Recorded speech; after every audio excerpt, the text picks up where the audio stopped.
Well, the live cattle issue now, and as I said from the outset, I would have thought this would be a popular initiative, one that you should be able to manage reasonably well. What went wrong? I think what went wrong was that the government looked all along like it was being reactive. It reacted to a television show. It reacted in the first instance by saying it would have a review, then that it would ban exports only to the abattoirs named by the television show, then, OK, it's going to suspend exports per se. So it looks like it's been dragged along by the public opinion rather than deciding what it was going to do at the outset. And I think that's why it's playing badly for the government, when in fact the government's doing what people presumably want it to do. But it was the way in which it was announced too. It didn't come immediately off the back of the Four Corners program. You could have had the Prime Minister out there right then saying what an outrage this was, the government wasn't going to tolerate it, and then, a day later take the initiative. But this was a week later, and it was announced as if he was just totally detached from the story. Well, they had a long time to prepare their responses because they knew this was coming in April. They might not have known how bad it was going to be, but certainly it was going to be a disaster. So in those kind of situations, you have various plans to deal with disasters, unmitigated disasters, manageable disasters. You're sounding like Donald Rumsfeld. But, there are various strategies that can be put in place in anticipation, and none of that seems to have happened. And then the minister goes out there and he can't even speak English. He speaks jargon and he speaks spin.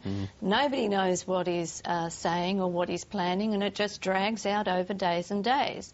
And once again, I think it just shows that this government either has no processes in place to deal with issues, or it doesn't have the right personnel in place to deal with issues. And it wasn't just a case of the media going out and deliberately chasing up the negatives. They were there and they needed to be dealt with. Well, the negatives were there, and of course they needed to be dealt with. But there was nothing unpredictable about the negatives. If you're going to suddenly cut off live exports, and it's been done before, of course, live exports to Egypt were cut off some years ago by the Howard government when the cruelty of abattoirs in Egypt was revealed. There was no compensation paid at that time.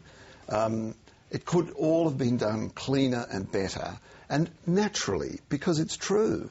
The poor bloody graziers themselves are in a very difficult bind because of this. They're facing real costs and difficulties.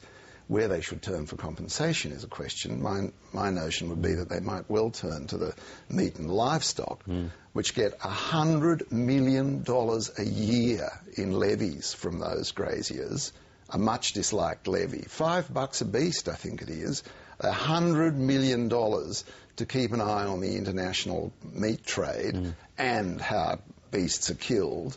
Somehow I think they're the first port of call for compensation. And because they took their eye off the ball and allowed that to happen, now there's real question marks over the industry generally about the whole issue of live cattle and sheep exports.